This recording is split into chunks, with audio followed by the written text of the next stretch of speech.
welcome back to another Everything's Regular video. Here in the garage, man, with the little one, getting the bike all shined up. We are heading out tomorrow, so that should be fun. Alrighty, guys, we just made it to our first stop. We are like halfway point, basically. But this thing is rolling, guys. With these bars, man, this thing is a lot more comfortable than it was before. This thing is looking so bomb right now. Oh my God, man, let me know what y'all think about it.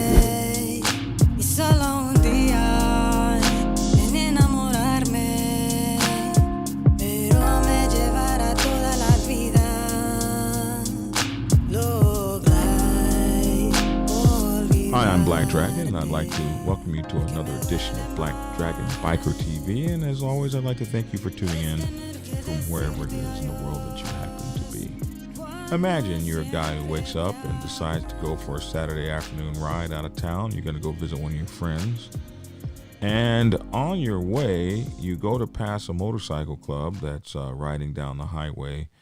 A guy drops back and tries to kick you off your motorcycle. For what? You can't imagine. It is a harrowing experience, and one that was experienced by a young man who has a channel called Everything is Regular, who is a motor vlogger much like myself. The interesting thing about this is that I've been getting this video for about the past week, maybe week and a half, from dozens of my viewers wanting to know my reaction to this video. And I've thought about it. I've been thinking about this reaction because I am the guy who did the video passing one percenters and other motorcycle clubs, where I tried to explain to motorcycle clubs the best way to pass outlaw motorcycle clubs, one percenter motorcycle clubs, and other motorcycle clubs in general, such that you wouldn't find yourself in a situation where someone was trying to hurt you for no reason at all. And these are kinds of things that do happen, and they happen between motorcycle clubs. So what I say is not something that's etched in stone, but if you're doing 85 and another motorcycle club is doing 65, and that motorcycle club is a dominant motorcycle club or a one percenter motorcycle club or an outlaw motorcycle club, and you're not, there are ways that you can pass them with their permission that keeps you from having to deal with these guys down the road at the next gas station or something like that. So sometimes it'll work, sometimes it won't, but it gives you something to do rather than sit behind someone and twiddle your thumbs while you're trying to get down the road because you have places to go. So we tell you how to do that, and sometimes people think, well, this is the only way, or what Black Dragon says. Listen, everything Black Dragon says, there is an alternative universe out there or a different way that it happens. I give you my experiences and things that we've done, things that I have done that have worked for me and my club and other clubs that I have talked to, who folks have called me up and said, you know what, Black Dragon, that's exactly the method I used to pass a motorcycle club, and it worked just fine. And other folks have hit me up and said, that didn't work well for me. So we're just trying to keep people safe, alive, and motorcycling and having a great time. So some people will look at that as a protocol, and other people will look at that as just a way to stay safe. But in that video, a lot of times people have asked me, well, what if I'm riding by myself? Am I bound by the same protocols that a motorcycle club would be? And my answer has been resoundingly no. You're no different than a car or a truck or a 18-wheeler or a Corvette or something. You're no different than a regular old person driving down the road and sees traffic moving slower than them. You get over in the left-hand lane and go around. But like I say, for everything I say, there will be something different that goes on. And in this young man's situation, he gets up early one morning, maybe it was a weekend morning. He goes out, polishes on his bike a little bit, wipes it off with the rag, and there his darling 2-year-old. I assume the child's about 2. I could be a little off, but looked like a 2-year-old to me, maybe 3, or maybe 18 months, but a young child helping daddy wipe his bike off. And neither do the two of them know that he would come close in a harrowing ordeal that may have put him in a situation where he would never have seen his daughter again, kicked off of his motorcycle simply for closing in on a motorcycle club that he describes as the Hells Angels, and one of the members drops back and tries to kick him off his motorcycle. It's crazy, and I'm going to show you a clip of it. Take a look at it right now, and I'll be right back with my reaction. Go ahead and run that clip. What's up, guys, man? Welcome back to another Everything's Regular video. Here in the garage, man, with the little one, getting the bike all shined up. We are heading out tomorrow, so that should be fun. But yeah, let's check it out. Alrighty, guys, we just made it to our first stop. We are like halfway point, basically. But this thing is rolling, guys. With these bars, man, this thing is a lot more comfortable than it was before. This thing is looking so bomb right now. Oh my God, man. Let me know what y'all think about it in the comments below. We done gassed up $20, 4 gallons. We got about an hour left until we get to some city. So stay tuned with us and come ride with your boy.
Alrighty, guys, we just made it to the city, basically. About 30 miles out, but riding pretty good, man. It's fucking crazy. One of those fucking Hells Angels tried to fucking kick me off my bike. I think I got it on the GoPro. Like, you're not about to fucking put my life on the line over some motorcycle shit. So you could see it. Absolutely crazy. So a lot of the videos that I've gotten have been like, or a lot of the questions I've gotten, people sending me this video have been like, the latest one was, you need to tell that young punk that you don't go pulling up on no 1%er motorcycle club, and he's so stupid, and you train him, Black Dragon, teach him what he needs to know. And I'm having a hard time with that, because I don't think as a civilian you have any responsibility in America to cower to anyone for any reason. And I just got to be honest with you. Somebody coming at you trying to kick you off your motorcycle, I couldn't see a patch at that point. There's no patch that I can see, no reverence that I can give. I can only see an aggressor trying to kill me at that point. And at that point, there's two things you can do: flight or fight.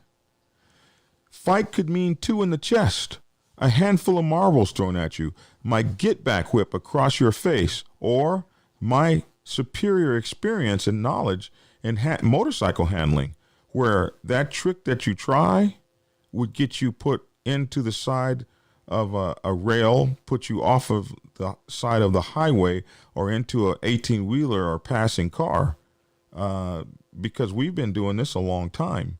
And those kind of tricks, they don't scare some folks. So I always will show and give deference and respect up until the point that you've decided that I don't deserve any respect. And when you have decided that what you believe in is so important that someone has to die for it, I don't intend to die for what I believe in. But I don't mind making you die for what you believe in the words of one of my Marine buddies who used to say that all the time. I don't buy it. I don't buy into it. It's absolute BS, and it's a bully move, an intimidation move, and actually it's an assault. And to me, it's attempted murder, and it deserves an equal response. So no, I don't agree that the young man did anything wrong except ride his motorcycle. And what I would tell him his greatest mistake was, he found out on his own. He found that his greatest mistake was that he left the house naked. And he said that in his video, never leave the house naked. Never get on the road naked. And getting on the road naked means that you don't have anything to defend yourself with. And not having anything to defend yourself with is like walking through a mountain pass in California. You're going to be jogging through the mountains, and you don't realize that maybe 4 or 5 people are killed a year or attacked a year by mountain lions, and here you are in the forest walking around in a place like California where there's mountain lions and you don't have any way to protect yourself. You look like an absolute fool. And this whole thing about running people off of the road with motorcycles, I have this video right here where a guy was run off by another club, and you can see this guy hit the grass and actually run over a sign, and only the grace of God kept this guy on his motorcycle. You hit the grass at 40, 50 miles an hour. I've done that before. I've actually been run off the road by a car. When I hit that grass, I didn't stay up like this guy. I actually, I did the same thing. I broke a sign and did a lot of damage to my Gixxer 1000 that I had at the time. So I had a friend that hit a sign like that once, about a knee-high sign, and it just about took his leg off. If he didn't have the steel-toe boots, he would have lost his whole leg, the bottom half of his leg from the ankle down. It did cut him terribly. They had to cut that boot off of him and stitch him. It was the boot that held his foot together. So when you're playing with somebody like this, you're playing with their life. And to me, I don't give a damn what you're talking about, what patch you got on your back, what your issue is. Your issue is to hurt somebody over some BS. And in America, I don't see why we need to play that game. So yeah, I'm the guy who made the video about Dodge Rider. When Dodge Rider got into it with a motorcycle club, and they tried to kick him off his bike, and you say, well, what's the difference? The difference was Dodge Rider was trying to pass a motorcycle club on a two-way street on a mountain. The speed limit's 25. He wants to pass at 40. And when he ran into the head-on traffic with the illegal pass over the double yellow lines, he jumped in the middle of a motorcycle club. And they weren't happy with it, and they were trying to get him out of their pack. He was being unsafe, and they were trying to kick his ass off of his bike. And to me, that's completely different than somebody riding down the highway, minding their own business. They're rolling, doing their thing. As they get ready to pass, they see you, and somebody drops back and tries to kick them off their motorcycle, and then starts weaving his motorcycle backwards and forward, trying to weave in front of them, trying to keep them from passing, until all of a sudden they decide that you now have the good grace to pass after you've tried to kick me off my motorcycle. So I just will tell you a couple of things. Fight or flight. That's what you have to be worried about when someone attacks you. And to me, that's the most important thing to talk about. And that's being attacked. And how do you protect yourself? What is the maneuver that you use to protect yourself from some idiot trying to kick you off your motorcycle? So there's a video where this guy kicks a car, and he kicked the car, and the reaction of the car caused the car to wreck, turn over another car, and somebody could have been actually seriously hurt. I don't know what the result of that was, but when he kicked the car, the reaction of the car is what hurt is what caused the wreck. I mean, he kicked the car and he did absolutely nothing to the car. If the car had just continued in its mode of travel, kicking that car doesn't do anything to it. There's not enough force and energy. It's usually your fear and your reaction of fear that makes you run off the road. So we practice these kind of maneuvers in my club, motorcycle jousting and motorcycle wrestling, so that we can be superior riders. And the counter to that would-be kick is to throw your foot straight out, aim it at somewhere around the guy's hip or seat area, and counter steer hard. If you're going to the left, counter steer your motorcycle so you'll drop hard into his motorcycle with your foot stuck out. And when your foot hits his motorcycle, he's kicking, you're going straight for his motorcycle. Once you make contact with your foot, you steer hard, you counter steer hard to run him completely off the road, and you accelerate.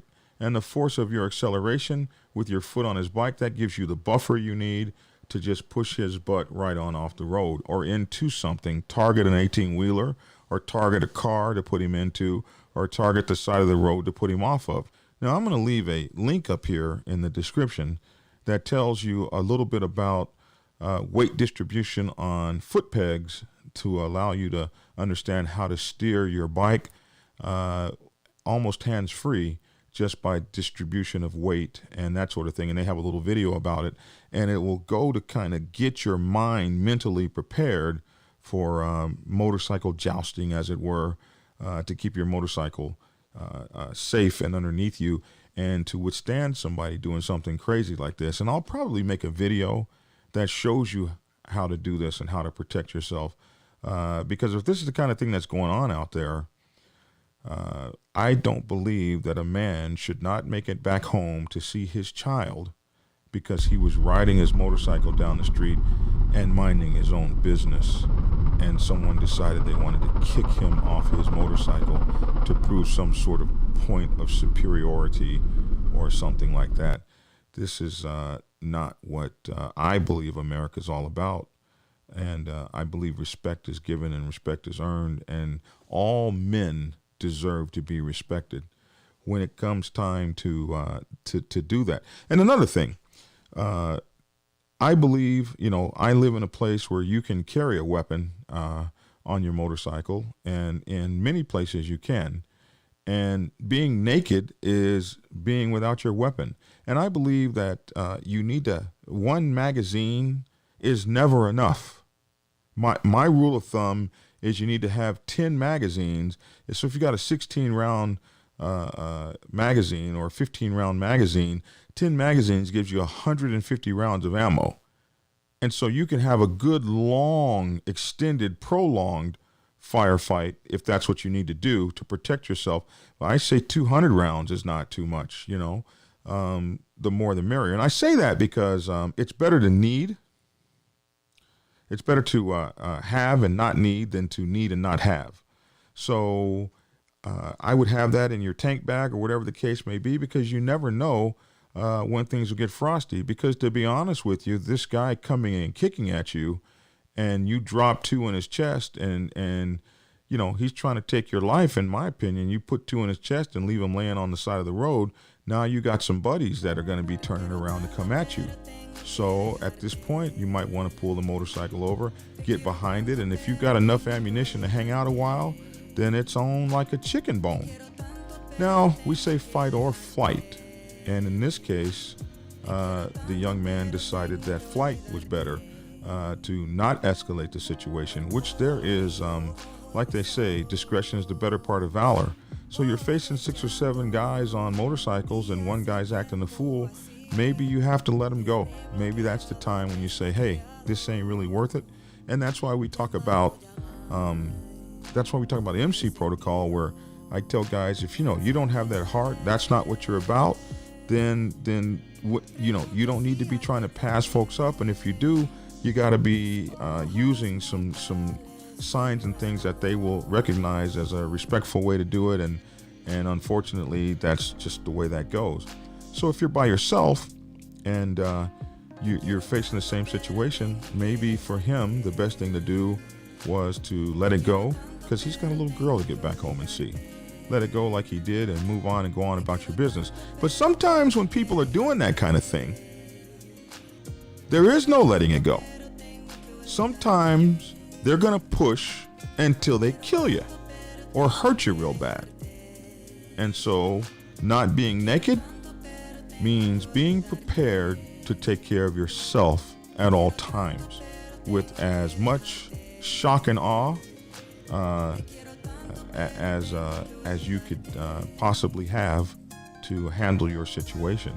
And that's what a man does. A man is capable of handling his situation at all times, no matter what the challenge is that he faces.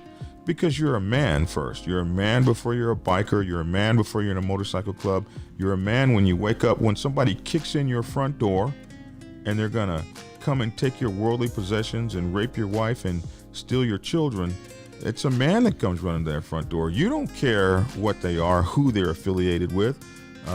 You don't, sometimes even cops have been shot. You don't know who's coming in your front door. So when someone's coming in your front door, when someone's coming after you, someone's trying to attack you, they're not doing the right things, or you feel like your life is threatened, you got to protect yourself at all times. And that's my reaction to that video. Protect yourself at all times. And like the young man said, don't find yourself naked. Well, what do I do, Black Dragon, if I'm in a city that doesn't allow for me to have a gun? Well, there's other things that you can have to protect yourself. And sometimes I say have the gun anyway. Hell, it's better to be judged by 12 than carried by 6. I hate to have to make a video like this, but if you want to know what my reaction is be prepared to fight at all times, no matter what happens, no matter who it is. And be prepared to protect yourself. And when discretion is the better part of valor, be prepared to make the right choices depending on the situation that you're in. But if somebody doesn't want to let it go, help them see their creator. That's who they're trying to find, it seems. They're trying to find the answer to life itself in the Zen cloud. So let them go there. So I hate to make a video like this because it really, really sucks. But, not everything in life is gravy. And I've talked to you guys for a little bit on it, 20 minutes. I think that's a good amount of time to talk on that subject. For the most part, motorcycle riding is fun and great and beautiful all by itself. It gets complicated when you get into motorcycle clubs and all of that. And those of us that are in motorcycle clubs, we accept that. That's part of the set. That's part of what we live for. And we love it as much as we hate it. But independent bikers, civilians I call them, independent bikers who are riding their motorcycles, enjoying themselves and living and loving life, I don't feel like you need to be caught up in the MC world at all, because that's not what you signed up for. And no one should impose that on you, not for any reason. And you won't get the Black Dragons channel to back it up. And the thing I hate is this kind of thing makes every motorcycle club look bad. Because people don't know the difference between us. They don't know our colors. They don't know who's what, who's a bad guy. They don't know any of that. All they see is a motorcycle club. And this video, as many times as it's been sent to me, has probably been viewed by tens of thousands or hundreds of thousands, and eventually millions of people. And every one of those people that live here in the United States is a voter.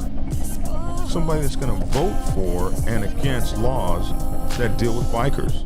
And if they see this kind of thing, bikers see this kind of thing, independent bikers see this kind of thing, the governor's wife, the mayor, the woman in charge of the booster club, they see this kind of thing and they think of us as animals out here.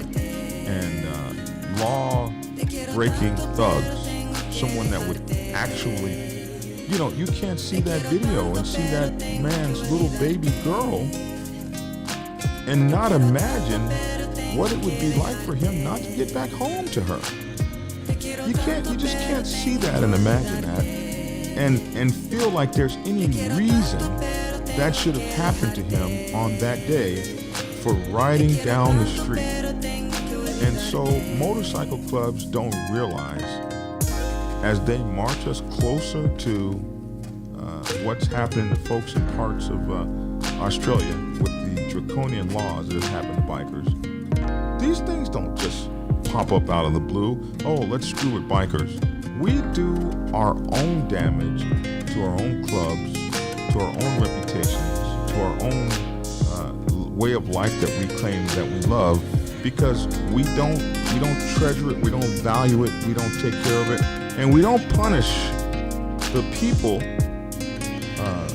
who, if I love it and somebody in my club is destroying our image, we don't punish that person. We don't put them out our clubs. We just keep them around so they can just keep doing more dumb stuff until finally you got CNN and all these news agencies sitting on the side of the road talking about. And the other thing, like, this is on video. This attempted murder is on video. This attempted assault is on video.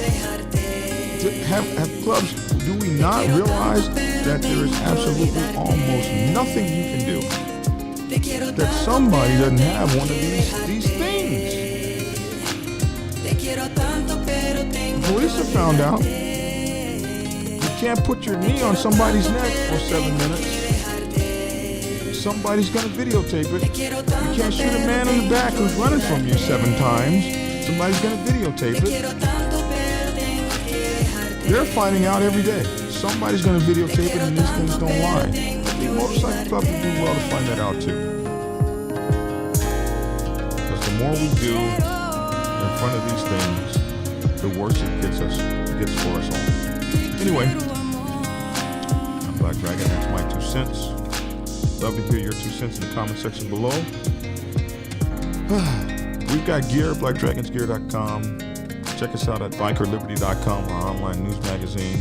The Dragon's Lair Motorcycle Chaos is our podcast that you can hear this and all my other kinds of rants and ravings on.